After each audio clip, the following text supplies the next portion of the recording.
The following feature presentation is part of the Skywalking Network.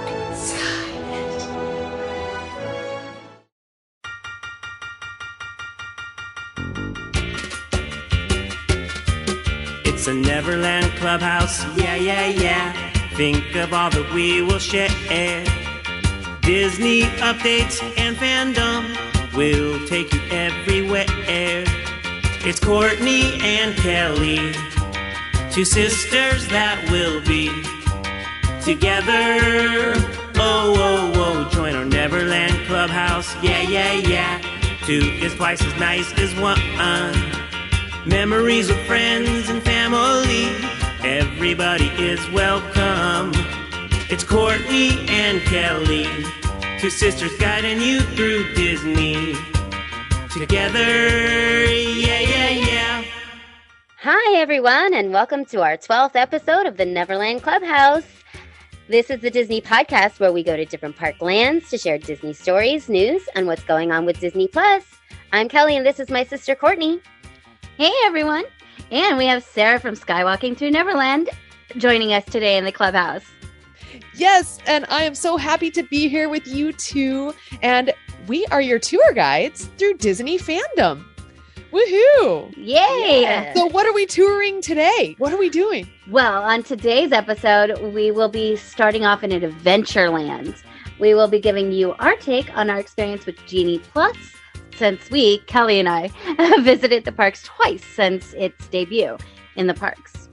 Then Kelly and I had the wonderful opportunity to attend D23's Holiday Mixer at the Bowers Museum, Santa Ana, where we were able to see the new exhibit that the Walt Disney Archives is showing there now through June. All that glitters, the crown jewels of the Walt Disney Archives. Finally, we will be taking to the Hollywood backlot to discuss our favorite non-Star Wars or Marvel original show on Disney+. What? No Star Wars or Marvel here? No, well, everybody else today. is covering it, so. That is true. So we're going off the beaten path, bringing it back to Disney. That's right. So we've got a lot to cover. So let's climb aboard the Jolly Roger and fly into Disneyland.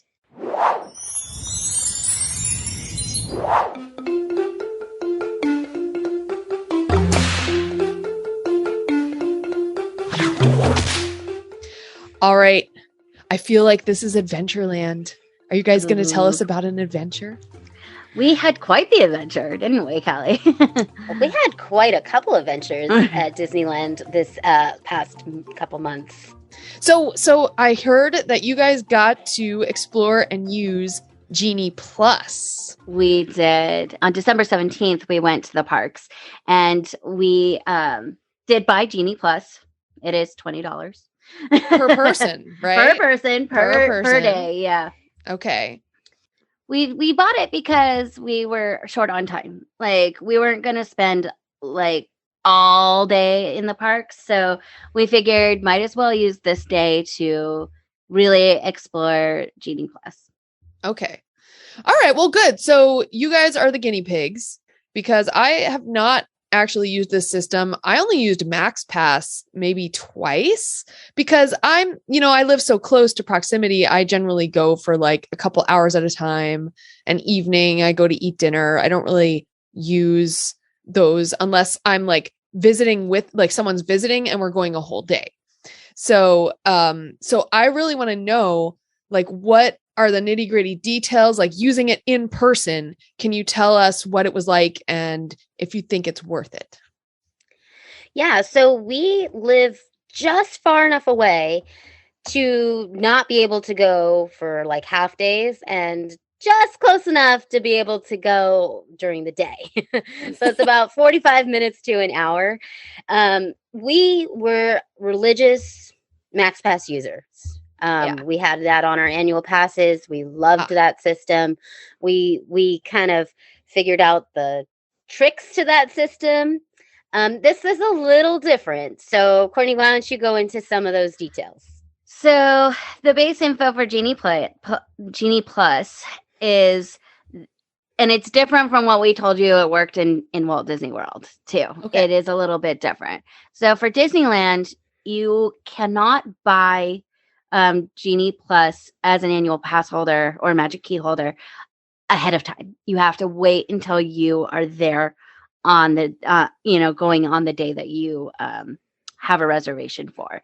If you are buying tickets now, they do have an option for you to add Genie Plus onto your tickets. I believe that you have to do it for the entire stay.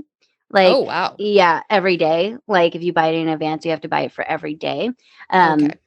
But as a magic key holder, you have to do it when you get there. And that's where it differs from Walt Disney World is at 7 a.m. You can buy it and get your first lightning lane.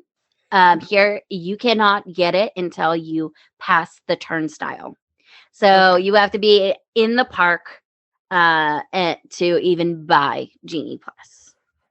Okay. Yeah. And this is not an option to add on to our magic keys. Not at the moment, no. Yeah, not at this time. Which is sad. I know. Yeah. Hopefully, maybe when they get it rolling again or whatever. Right. Hopefully, it's a perk that'll come. I don't know. Yes, Disney, please.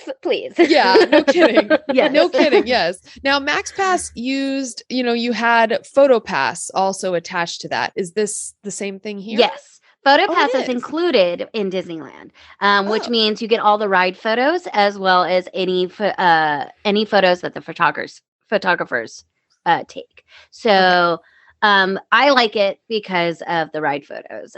Because when we were young, we didn't spend money on ride photos. My parents never did that. So it was really cool when MaxPass started, offering that like in the PhotoPass. So I'm glad that it includes it in Genie Plus as well. Because that's just something I missed from childhood. Also, we've always talked about those magic shots that the photographers have and how we love to do those. And we love sharing our memories online and everything. So we'd love to have those photos.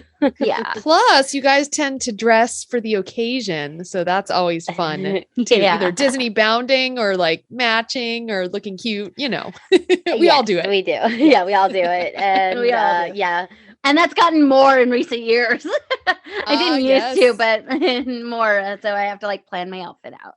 I know our Disney World trip is coming up, and we have so many cute outfits planned. I know. Can't wait to see all the pictures.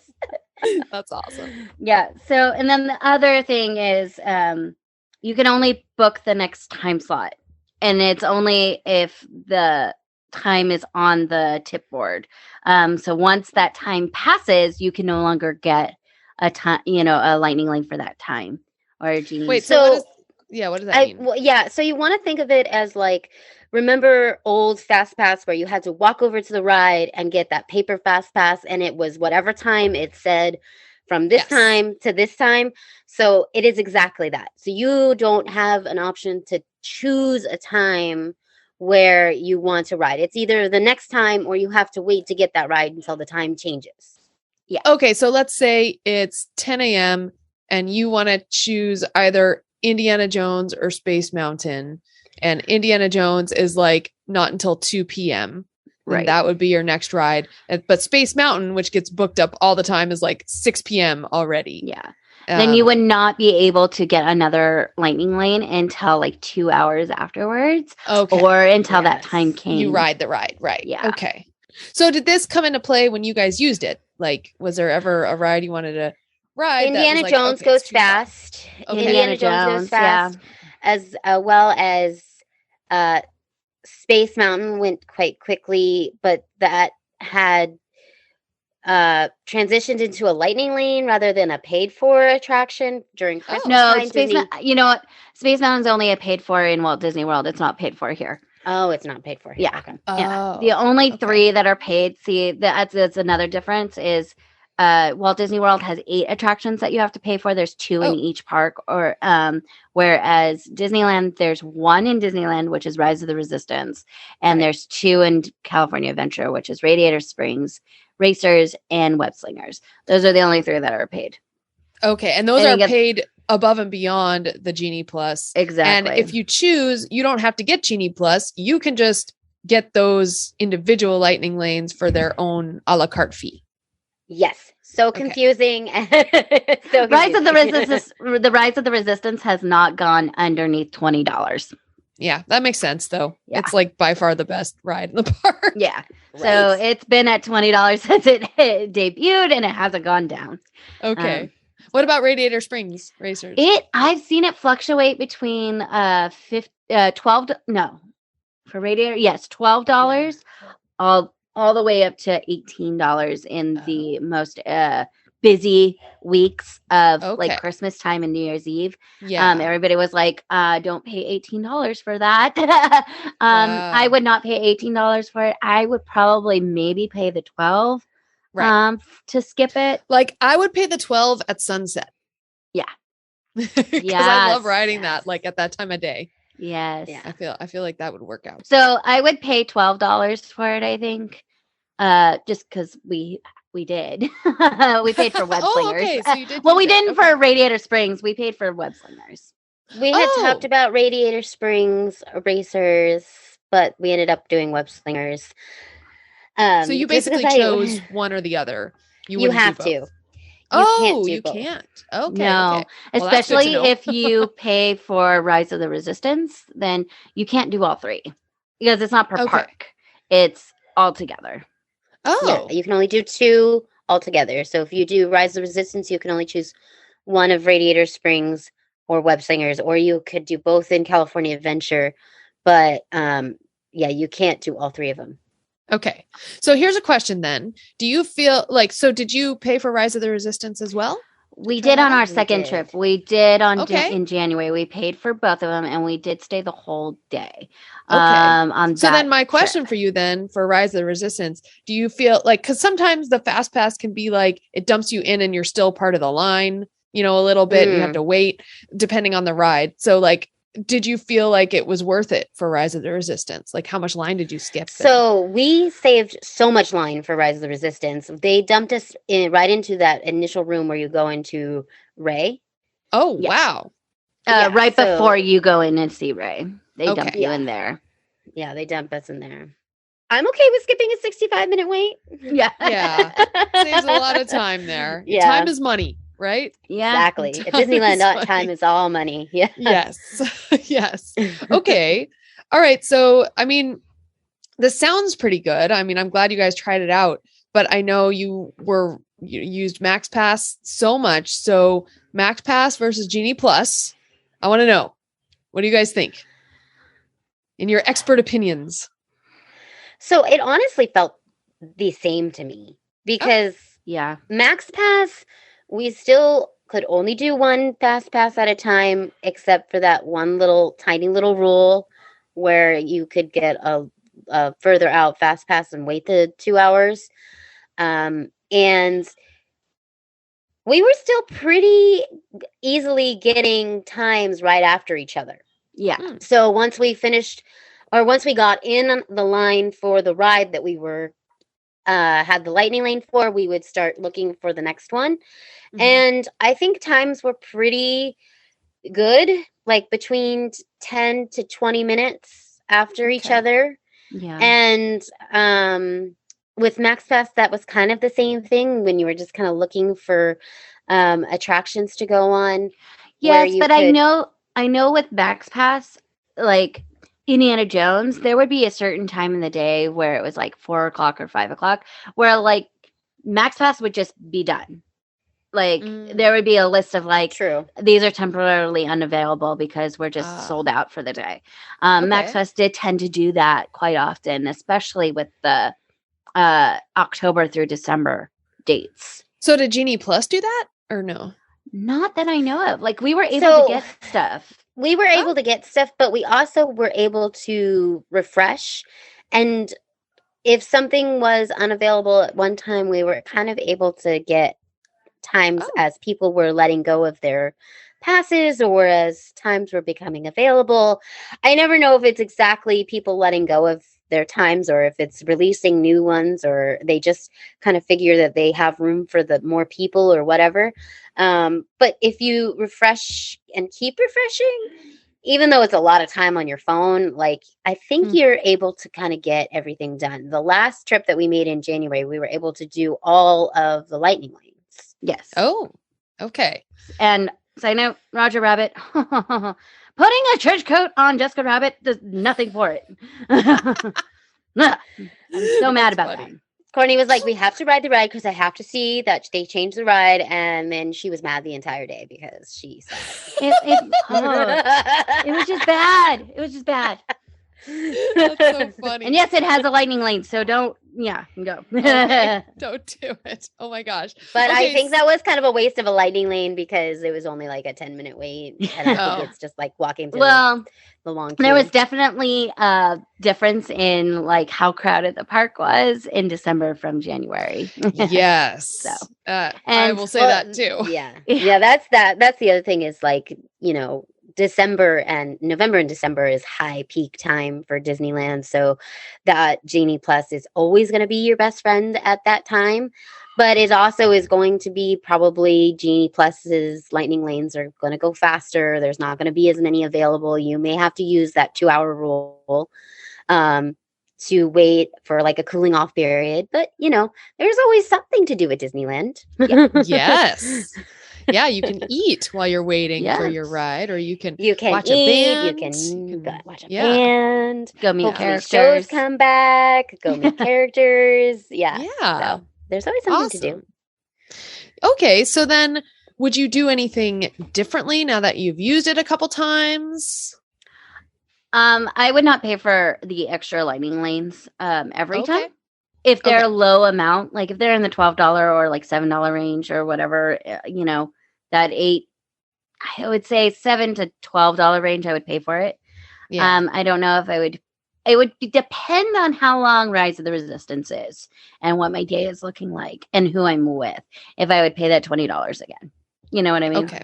Because definitely. On December 17th, we decided we weren't going to ride Rise. So we didn't pay for it then. But on this January 7th day, we were like, sure, let's try it out. Let's see where it takes us, you know, how long it's, you know, going to save us, how much it's going to save us, you know, time wise. So we did it. I'm not sure if I would do anything really differently because you do have to gauge the day. And I think that's a good thing about having to buy it when you're in the park, because when you're in the park, you can kind of see how crowded it is, what lines are like, how long Rise is. Am I going to rope drop? Am I not going to rope drop? Do I feel like sleeping in today? Do I not feel like sleeping in today? You know, like I feel like you kind of get that. You kind of get that annual pass holder mentality back a little bit about things where you're just kind of like, let's see where everything kind of takes us. Because before it was like 7 a.m. We got to get there. Okay, now we have this boarding group. Now we have to get there before the boarding group gets called. And it was such a stressful thing. It really was. Being in the parking lot and trying to get through security and trying to get through everything.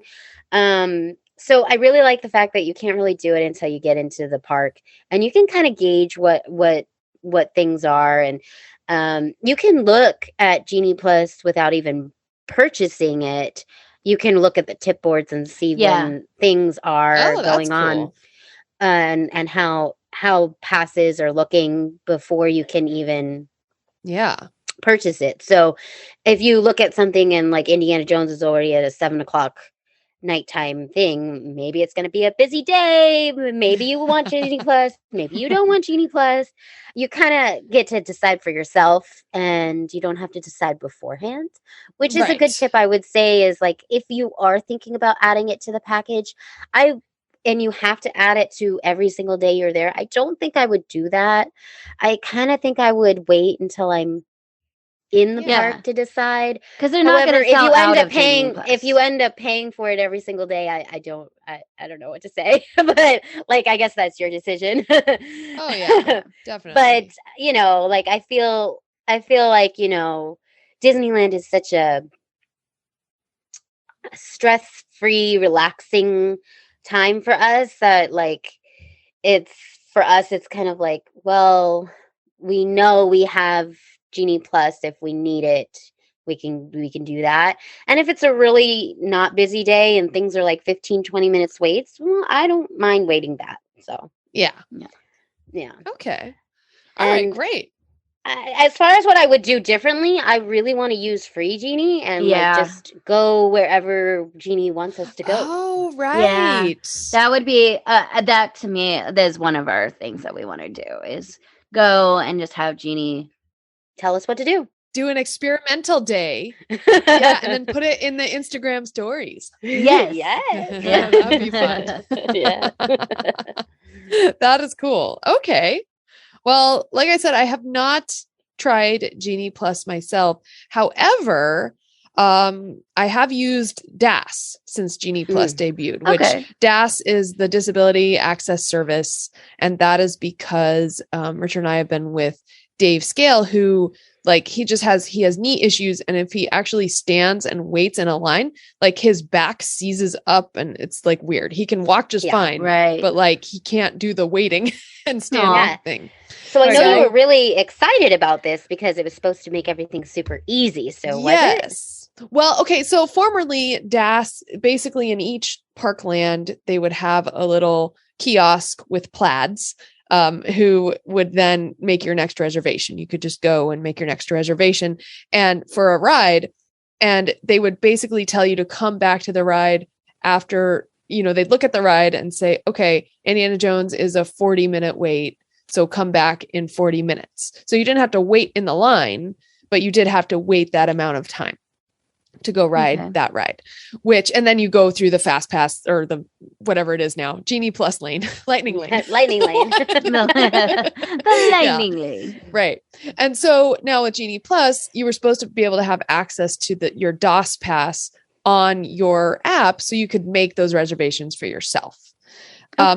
However, it didn't work for us. Oh no. So they kept on saying, okay, log out of your app and refresh or log out of your app, then close it, force close and then reopen it again.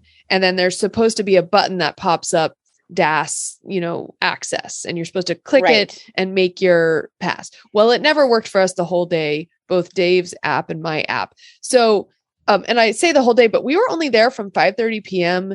to 11 p.m. closing at Disneyland. But they do still have the kiosks. So we were able to make those reservations. In fact, the very first one we did was for Rise of the Resistance. It was over an hour wait. And so we had to wait an hour. But then we got to use the same lane that you guys did, which dumped us out right into that room right before. Oh, right. Yes. Yeah. Right. Which was awesome. So we ended up eating dinner and then going on Rise of the Resistance because we had to wait a whole hour. Always a good day. Yeah. Right. It was awesome. So that whole evening, I felt like we got every attraction we wanted to hit because for one thing, it was January. This was for Dave and Richard's birthday.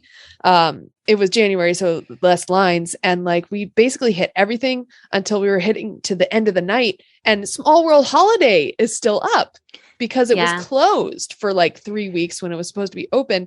So we decided that line was only 15 minutes, but Peter Pan, which I never ride because the line is so ridiculously long for that tiny short little ride, but it's awesome, but still it's ridiculously long.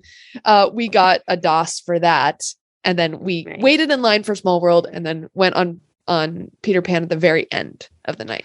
So the DOS does work and it is super helpful, especially for people who can't get around as easily as well. So it is important to have that there. Go ahead. I do have a question because my best friend Nicole, her brother has DOS because for a while there, his foot was just mangled. He usually has problems standing in line and stuff like that. So he has DOS and he was able to talk with a cast member and set up his first two before they went. So did Dave do that or no, we went that day of so he never did it beforehand. Yeah, so that's also I wonder if now that you guys tried to do it, if he goes the next time it'll show up maybe.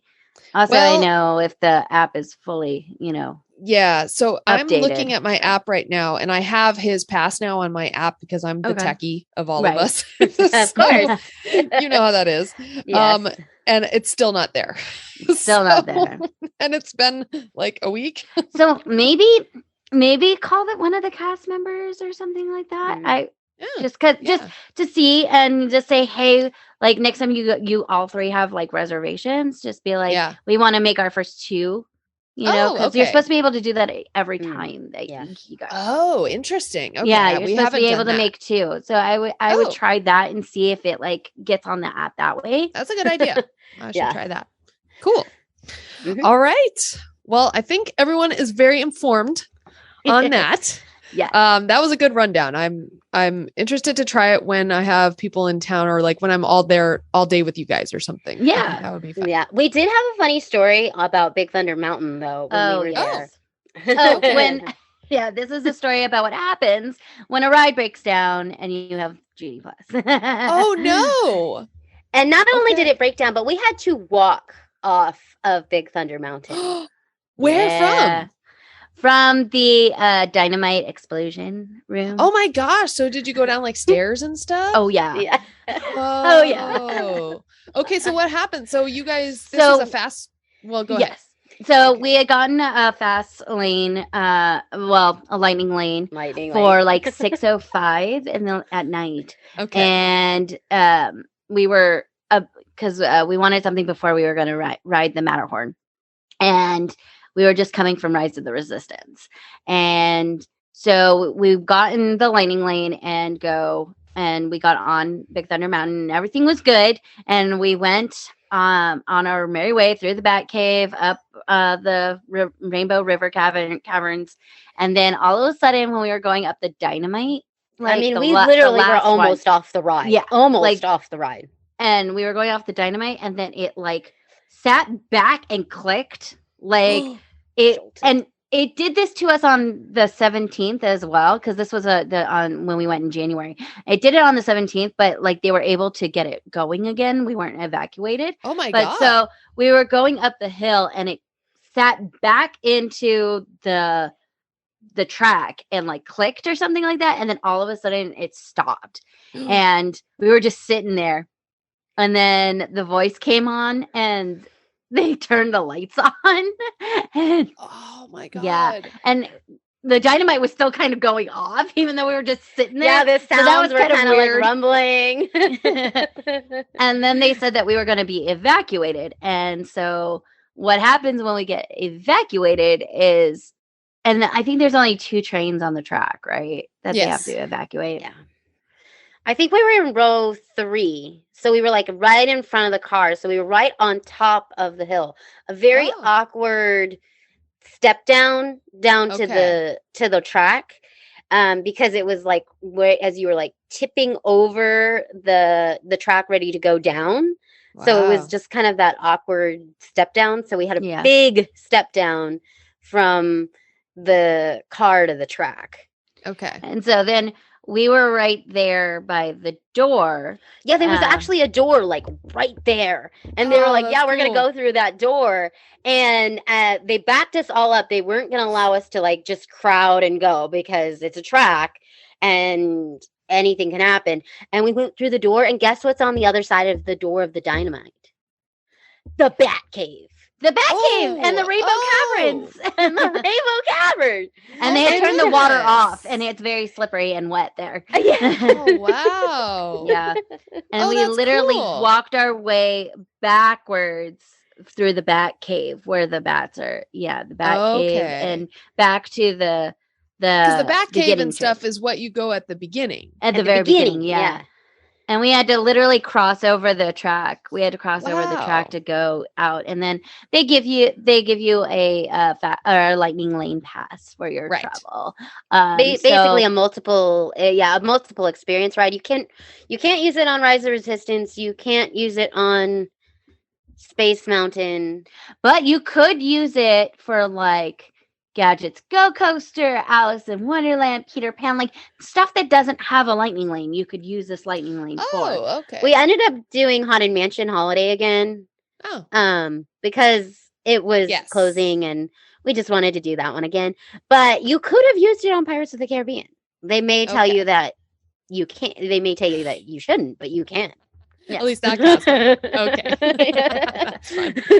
That's fun. Okay. Oh my gosh. Well, that's always exciting to hear a story of a ride breaking down. I think that's the first one first roller coaster that we've ever walked off of. I think we've walked off of Buzz Lightyear and Monsters Inc. But those are just I've actually Pirates has broken down for us. Oh, really? Yeah. Pirates has broken down for us, but we've never had to evacuate Pirates. Oh, they've always kind of gotten it going again.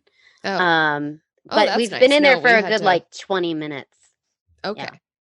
Yeah. It's always funny when they say move forward, like rock the boat. Oh, funny. Yes, that happened to us one time. Okay. You just reminded me of on It's a Small World Holiday. When we went this last time. It was really funny.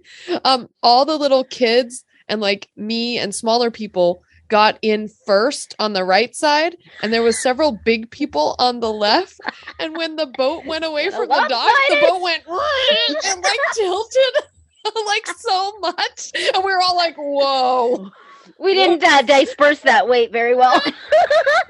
I think that happened to us on Pirates, didn't it? It did. Yeah. It was like a 30-degree angle or something. I was like, how is this gonna go? Yeah. I was like, Kelly, move over a little bit. Yeah. One time, what Courtney was talking about was one time on Pirates, we got stuck on that the first drop hill going down, and they came up on the speaker and went, rock back and forth.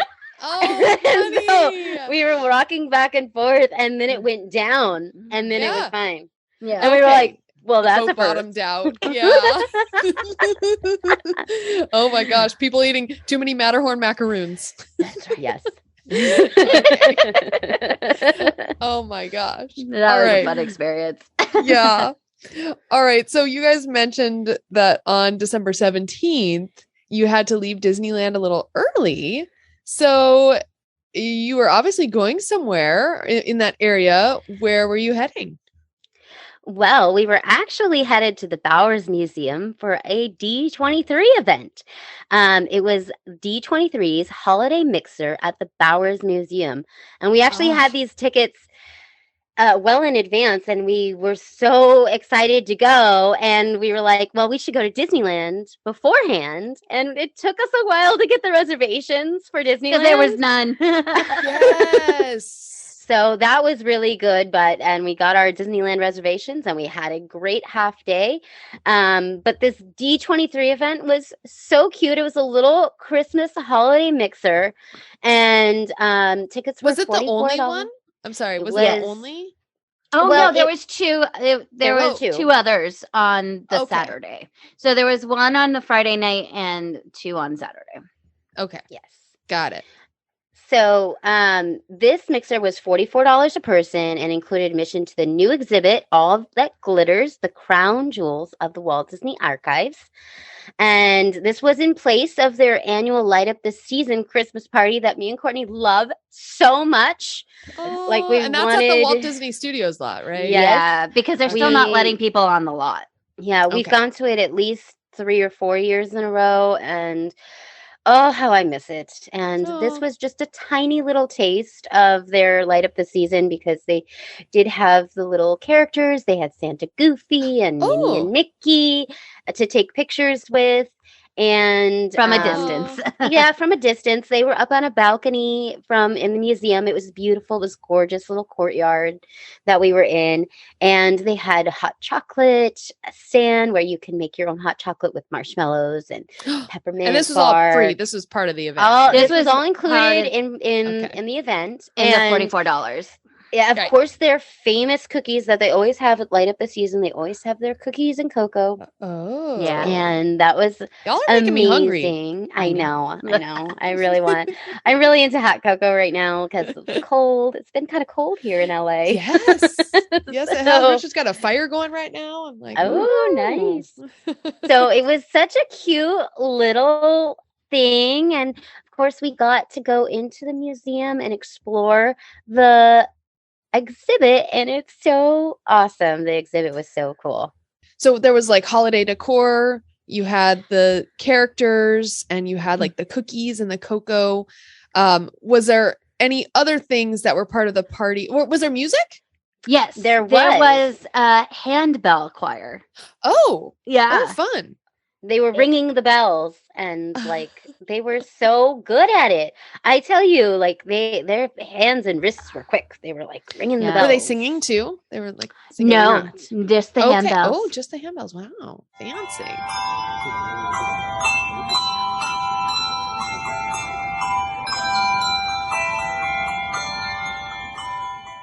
And what was so awesome about the holiday mixer was Drew Hayashida, a good friend of Neverland Clubhouse, was the host. Yeah. Oh my gosh. So he was there and he was hosting the whole thing. Wow, that's amazing. That's so cool. Okay, so was the party like in and around this exhibit, or did they have like a separate area? It was in the courtyard, so it was outside. The cookies, and we also had backdrops with all these different Disney characters. And there was a big like chair with a chimney, that you could sit on and take photos with. But it was all outside in this courtyard right outside the museum. Okay, so then you got to go inside for this All That Glitters exhibit. Were you some of the first people to see this exhibit? It opened on December 12th, and this was on the 17th. So it was open to the public first, and I believe they had a press junket too. But yeah, we were kind of one of the first ones to see it. I would say we were the first weekend. First weekend, yeah. Nice. It was open. That's awesome. Okay, so what films and franchises were represented in this exhibit, and like what did you guys see? I'm so excited to hear about this. Movies, TV, everything from Disney Studios, 20th Century Fox. There's a lot of stuff there. It has everything from so it has costumes and jewelry, and it does have crowns. So what this exhibit is trying to convey is that costuming and jewelry wearing can sometimes make the character. Well, not sometimes, all the time. So when you think of someone like your favorite character, what do you know about them? When you think of Jack Sparrow, like a lot of the times you'll think of his rings, his hat, his effects. Yeah. His effects. Tia Dalma from that same franchise, she wears a locket, right? That Davy Jones gives her. Yeah. Well, that locket was in this exhibit. And they had Scarlet from rings, and they just had everything. Okay, this is the important question. Did they have the crown from Princess Diaries too? Both of them. They had Clarice's and Mia's. They had both of them. I love it. And they had their costumes. They had the wedding dress. Oh, yes, the wedding dress was beautiful.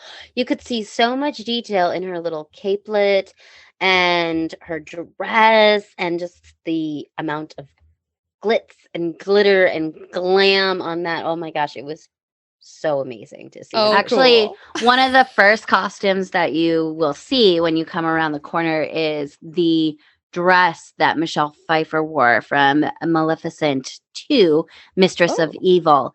And you can see that dress is all pearls. It is all these different strings of pearls. She must have been have so much weight on her.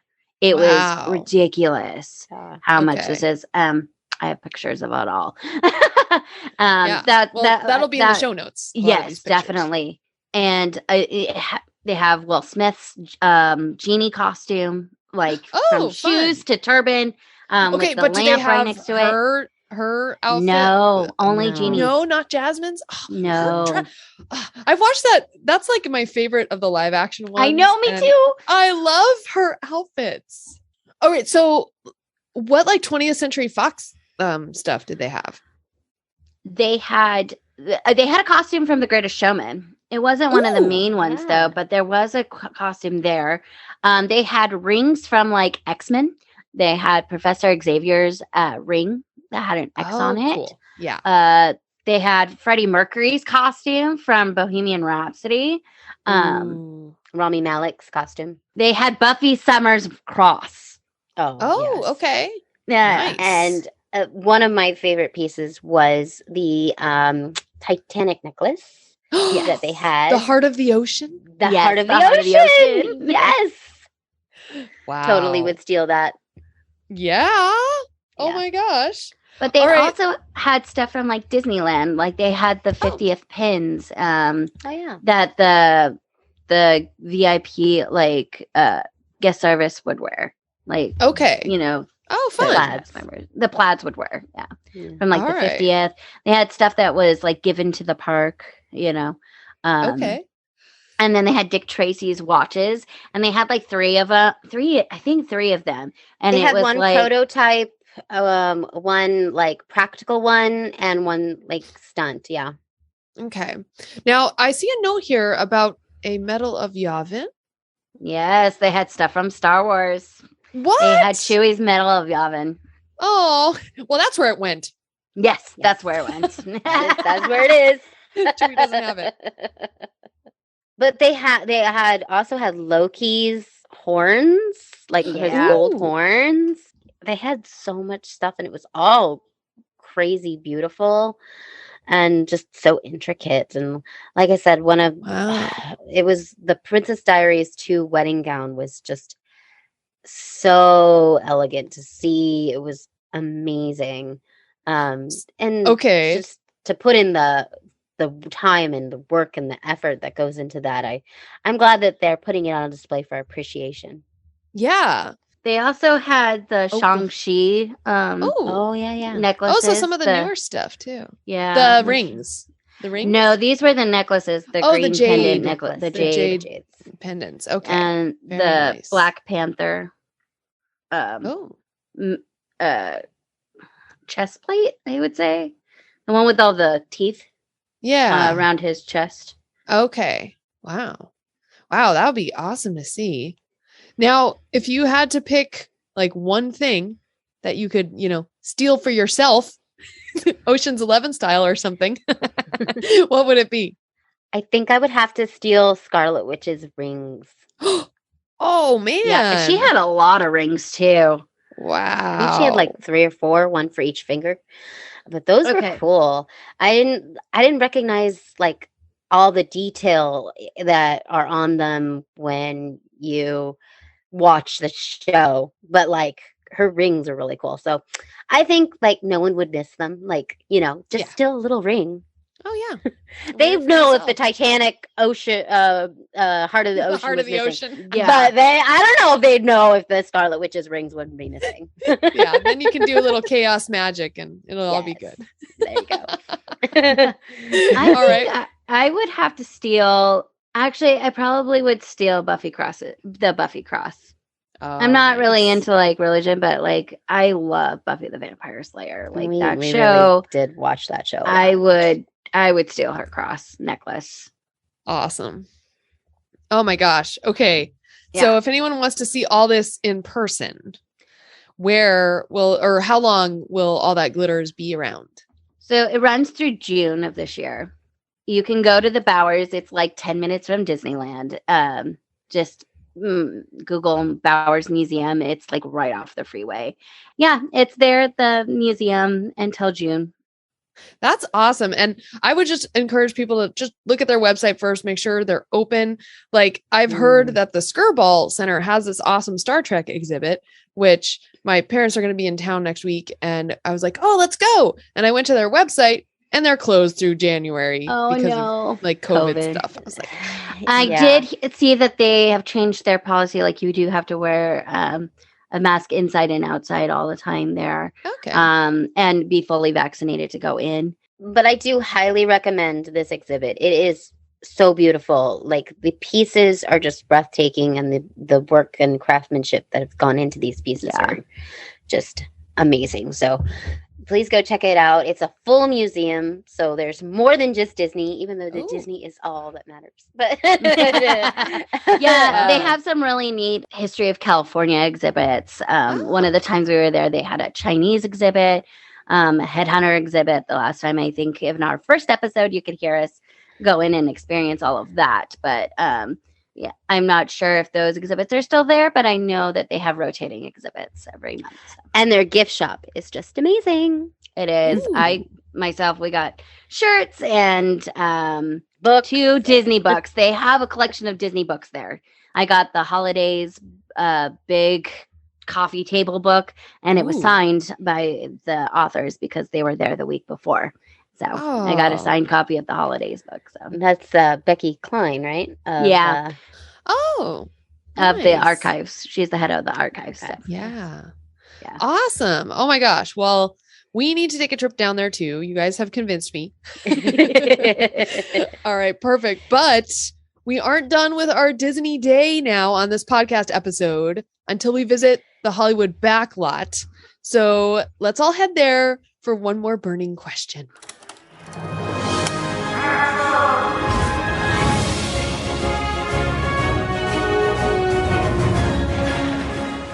Well, it seems to me that everyone everywhere are only talking about the Star Wars and a Marvel original series. So I thought that we could go around the table and say something about one new Disney Plus original show that is not Star Wars or Marvel, because they are already canceling shows and all the ones they have done so far are just Disney Plus ones. Like they canceled, well, Turner and Hooch. There's no second season of that. And they did cancel Diary of a Future President. And that had 2 seasons and they're not continuing with that. So Okay. I feel it's because nobody is talking about these shows. Yeah, WandaVision kicked off Marvel and I Star know. Wars with The Mandalorian. Like, Not yeah. that Can you believe it's been a year since WandaVision?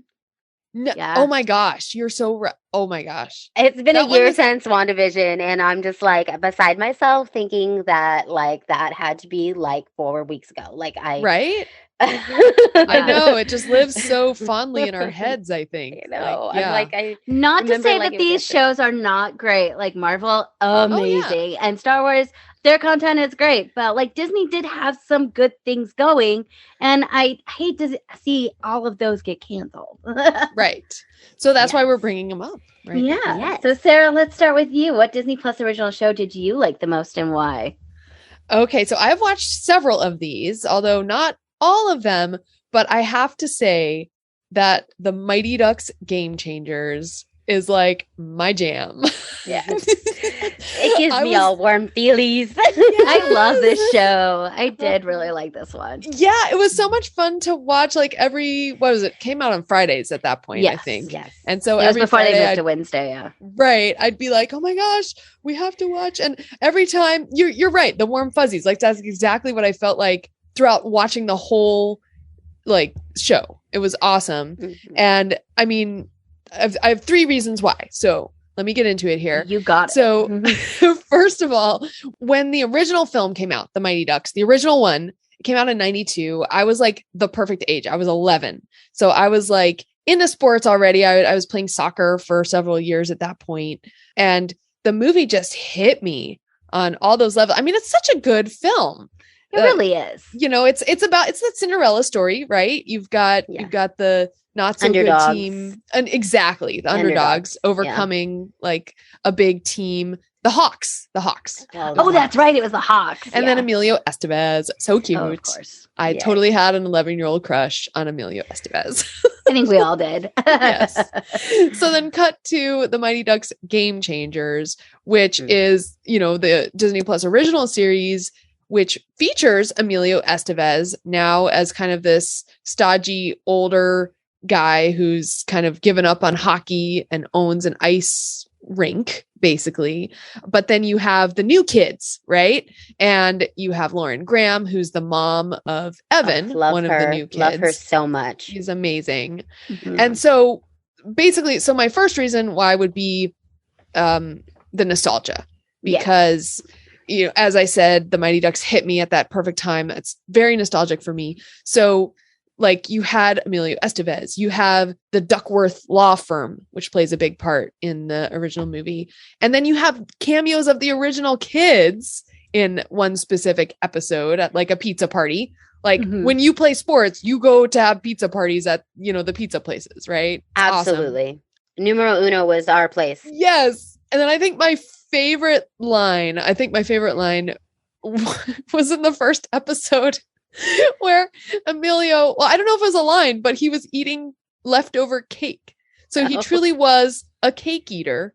Like he is called by all the kids in the original movie. Yes. That was such an amazing, like, little thing, like little Yes. nod. It was great. I love the Mighty Ducks too. I watched it religiously week to week, and I loved that the Mighty Ducks were the team, but they were kind of like the older kids, and they had kind of gotten too cool for themselves, and they were like, you can't lose.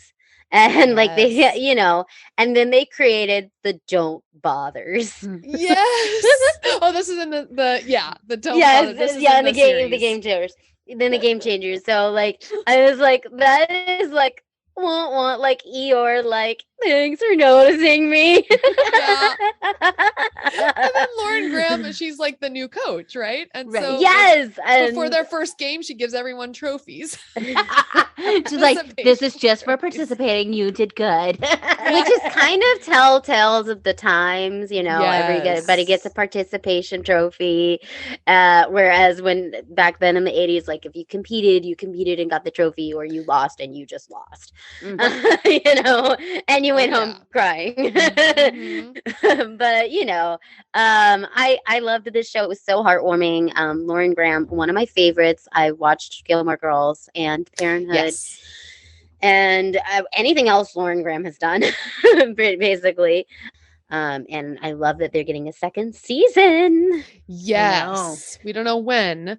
But yeah, I want to give a shout out to Lauren Graham as well. But also, I have to shout out Nick, who is Evan's best friend. He's one of the kids on the team. He's kind of the bumbling one, but he's a podcaster, you guys. He's one of us. Episode. In the first episode, he's like recording a podcast with another girl, and they're like, these are the wraparounds, and it's about hockey teams in the Midwest. These are our people. Yes. Yes. And he was just like, well, I podcast because I can't play.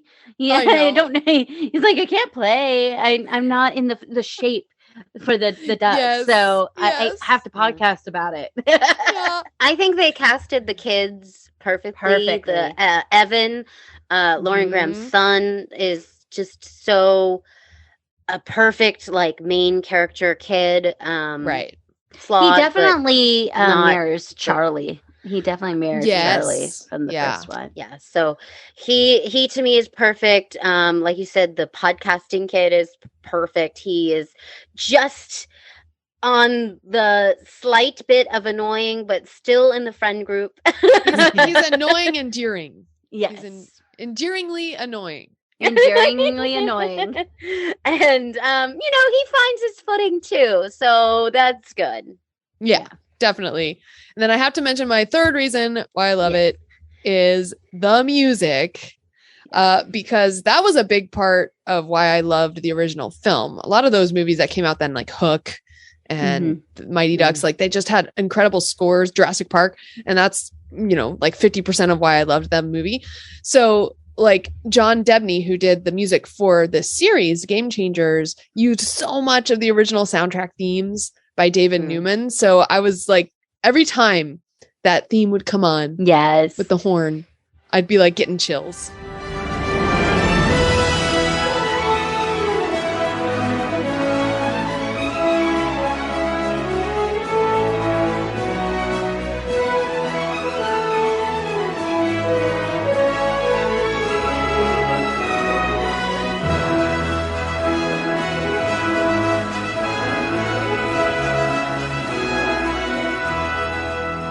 So much good. So definitely check out Mighty Ducks Game Changers. Yes. Do we know when the second season is dropping? They haven't done a date for a release date for it because there was a little bit of trouble with Emilio Estevez. Oh no. Yeah. Yes, there was. About being vaccinated. And okay. Yeah. So All I right. don't know if they got over that. I don't know if he's going to even be in the second season, which would be really, really bad because we all love him. But I don't know what's happening with it. But I know that they announced a second season for it. Okay. Well, if Charlie stepped in, that would be cool. That would be cool. And we What's do his- need the Joshua original- Jackson back. Thank you, Joshua Jackson. I was like, yeah, he didn't 'cause show I up was- as one exactly. of the. And I was sad about that. I was like, cameos. where's Charlie? Mhm. But also, So maybe he just gave them an opportunity. Who knows? Yes. Yes. Okay. So cool. Kelly, what was yours? So mine's a little sad because they've already canceled it. But I loved this show and I couldn't get enough of it. It's Turner and Hooch, the buddy cop show that has the dog with U.S. Marshal Scott Turner. He inherits this unruly dog. It's this big, massive, I think he's like a Mastiff dog. I don't know. He's a big dog, and he's a drooly dog, and he has all this like drool on him. And his name is Hooch, and it was his father's dog, and so he inherits this dog after his father dies. And he goes on a mission to find out how and why his dad has died. They don't think that it was necessarily natural and that it was an accident or anything like that. So they think that he was killed.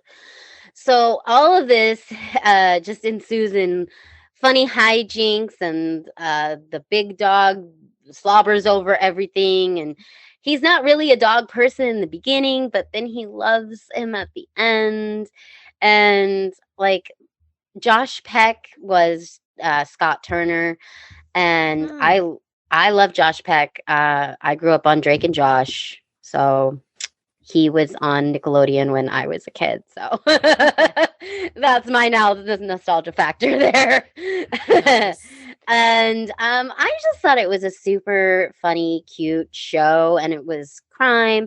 It's based off of the movie with Tom Hanks from 1989, and kind of gives you a sequel, if you will. But I really liked the arc of the show, and there was mystery and funny, and it was lighthearted and warm, and I felt like I needed it at a time where we were all just kind of like locked in and not doing much. But yeah, they canceled it. Yeah, I'm sad they canceled it as well, because I was enjoying it as well. There was a girl on it, and she was like the dog trainer, so he would go to her for advice on how to train Hooch, because what it was is he kind of quickly came up on the ranks of being a U.S. Marshal, and not everybody liked him. And because they thought he came up too fast, and so he would get in these situations, and they'd be like, "Oh, you ruined this op because of the dog." Then he would go to the dog trainer, and she would basically help him figure out what Hooch was trying to tell him, and then they'd go back to the operation that they were doing, and every episode was a different op, but then there was an overarching arc of finding out why the dad died, or what his last case was, what he was working on that led to his death. Oh, wow. We got a little love story with the dog trainer and Scott Turner. He was kind of oblivious that she liked him, and she was just kind of like this doughy-eyed, like in love with him. It was so obvious type of thing, but really it was so cute. This almost sounds like a Hallmark movie. It could have been. What? It could have been. Well, I do have to second. Josh Peck is very cute. Yes, he's grown into a very, very handsome man. Because if you look back at photos of him when he was younger, he was just a little chubbier. But I liked him then. He was very funny. Yeah. He was a good comedian. He was on the Amanda Show. He did some of all that. All the Nickelodeon type shows in the 90s, where I was a kid. So, yeah. Cool. Oh, my gosh. All right. Well, Courtney, we haven't heard from you. Mine, I really liked, and it was kind of a relatively new show. It was Doogie Kama Aloha. So it's a hard name, Kama Aloha MD. It's a takeoff of Doogie Howser, but it's a girl, and she's 16 years old. They live in Hawaii, and she is a full-fledged doctor at 16 years old. So she has gone through high school. She has gone through medical school. She is a doctor. It's a little bit different than the original Doogie Howser, as she's a resident. She is a resident at where her mother is a doctor as well. So she works with her mother. Not just a doctor, but she she runs the hospital. Oh, the mom okay. runs the hospital. Doogie Howser was with Neil Patrick Harris. Right. And I think he was the only one who was a doctor. So it wasn't like a family thing, where this one has brought the family in more into the show. Okay. I didn't really watch too much of Doogie Howser, but I just thought that Doogie this Doogie, yep, because you can't say it because it's a Hawaiian name. Right. It has a good balance of teen life and also having a high stress job, medical drama. Like there was one, and there's always that funny little like, she shows up and she's the doctor, and they're like, "You're the doctor? You're only 16 years old and you're a girl." Yeah, and she shows up everybody. I think Randall Park is in it too. Like just all these like awesome Asian actors and South Pacific actors are just in this. Is it set in Hawaii? It is set in Hawaii. Okay. Her mom, she's a blended family. Her mom's white and her dad is Hawaiian. Okay, nice. Her dad owns a shaved ice truck. Yeah. Right? Yeah. Or a florist truck. He kind of has different jobs. He's kind of the hang He's loose a Bert. kind. Yeah, basically. He is. But yeah, it's a very cute show. It had like 8 episodes. They haven't announced that it's getting a second season. They didn't say it was canceled either. So, and it stars the girl from Andy Mack, Elizabeth Payton.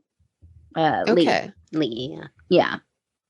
Nice. Yeah, I thought it was cute too. I've really liked the blend of the medical drama with the teen drama, with her like trying to go on her first date and trying to keep a boyfriend and trying to. Yeah. It's kind of like her navigating like adult life, and like she can't go out because she's grounded, but she has to go to work. So it's just kind of a funny juxtaposition. Sounds like a good show for like a younger, like a teen that they really like. So if you don't want it to get canceled, go watch it. It's on Disney Plus. But also, I have to give an honorable mention to this show called Foodtastic. They've had a couple of like baking shows on Disney Plus, and this one is food sculptures. So when I watched it, it cycled through. It did a Marvel episode, and then it did a Star Wars episode, and then it did a Disney episode, and then it did then it did a Pixar episode. And then it's just kind of, there's only 9 episodes, so it cycled through the Disney and the Pixar ones afterwards. But they did like for the Marvel episode, they had like, you had to make Ant-Man in a fighting like scene. Stance. Well, not just a stance, but like a whole scene. So they made these like life-size sculptures out of food.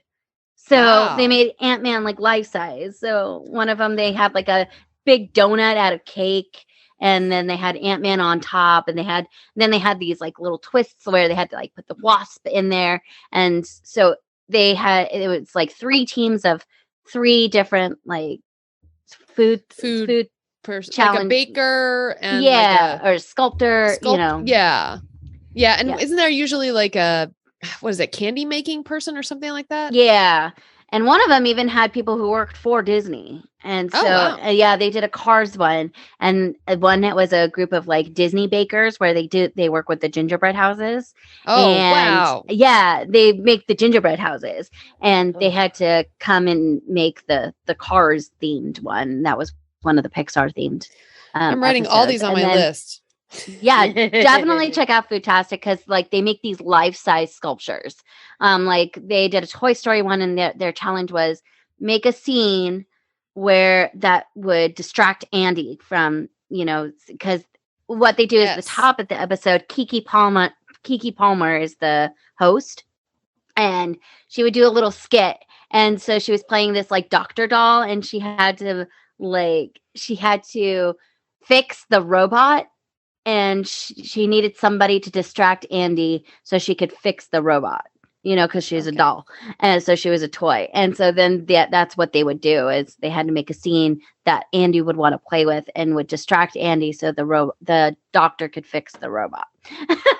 Cool. So they give her a little premise and then they made these fantastic sculptures. And then at the end, they got like a little pin. I'm sure they got money for it, but like their prize was a pin. No, their prize was a pin. Oh my! That said "fantastic" on it. A lot of people at Disney would like kill for those pins. Exactly. Pins, yes. You can only get it if you're, a contestant on Fantastic. So there you go. Or if you find it on a trader board. Right. The Star Wars one was really cool because you had to come up with your own ship to help the rebel mechanic fight the Empire. And it was really kind of cool. So yeah, definitely like if anything else, watch the Star Wars episode. Maybe they could put some of those things in Avengers Campus because some of the food needs help over there. Oh. Them's fighting words. It wasn't edible stuff. It was like, make this out of watermelon and carbon, right. Well, it was edible. It was just not even something you could eat, I guess. But not something you'd want to eat, really. That's there right. you go. Like a gingerbread house, that's a little different. But yeah. But they call them food artists. So it's like teams of food artists. Cool. All right. Well, we have reached the end of another episode, but we want to hear from you all who are listening. So have you used Genie Plus yet? Have you visited the Bowers Museum? Do you have a favorite Disney Plus show besides Star Wars and Marvel? Because we know you guys all love the Star Wars and Marvel ones. Yes. But we want to hear your answers. So head to our Instagram at Neverland Clubhouse Pod and interact with us there. We really want to thank you all for listening to us each month and interacting with us on Instagram. I know Courtney and Kelly, you guys post a lot there and you do a really awesome job sharing. Especially if all we're your at Disneyland. Yeah, Yes. especially if we're at Disneyland, if you see that, we'd definitely be posting. Yes. All right. And we want to give a big shout out and thank you to Rob Dellinger for composing our theme song. And to hear more of Rob's work and to see where he'll be playing next, please go to his website, alpharhythmkings.com. We are part of the Skywalking Network, Skynet, where you can also find other great shows like Skywalking Through Neverland, Talking Apes, classic Marvel Star Wars comics, the Max Effects podcast, Totally Tell Me Everything, Star Warsologies, and the YouTube shows Today in Star Wars History, and Collectopolis. And you can also sign up for the Skywalking Network newsletter. And the sign-up form is available in our show notes. You can check out all the Skywalking Network podcasts and articles at skywalkingthroughneverland.com. You can join us every week, either Wednesdays or Fridays, for a Zoom where we discuss the latest Disney Plus, Marvel, or Star Wars show. And you can find us there. yeah, and we're all there like most weeks, right? Except when you guys are off at Disney. You can definitely find Courtney there most days. Yeah, that's been true. a little lacking. Yes, if it's Star Wars, you're not quite as interested. If it's WandaVision, you're there. I'm there. Marvel. I'll talk to you about Spider-Man No Way Home all day. Yeah, there you go. But we also did have chats about Mighty Ducks, I seem to recall. Like one-offs, right? And some other shows. So yeah, if you join us each week, we might surprise you. Should be fun. We go off on tandems all the time. Yes, indeed. Oh, and if you want to know how to join those, then make sure you join our Facebook group, Skywalking Through Neverland, because I post the event there each week, and you can just click on that event, and that'll take you straight to the Zoom link. Mm-hmm. Yes, so much fun. But you can also find us all over social media on Instagram at Neverland Clubhouse Pod, at CLT8622, at Kelly Turkel, and at Jedi Tink. And you can find us on Facebook from Kelly Turkel and Courtney Turkel. You can also find us in the Skywalking Through Neverland Facebook group. Just search Facebook for the Skywalking Through Neverland group. Request to join, and then answer the questions that pop up. Do it, or we can't let you in. All right, then. Second star to the right and straight on till morning. Join us for our next adventure from the Neverland Clubhouse.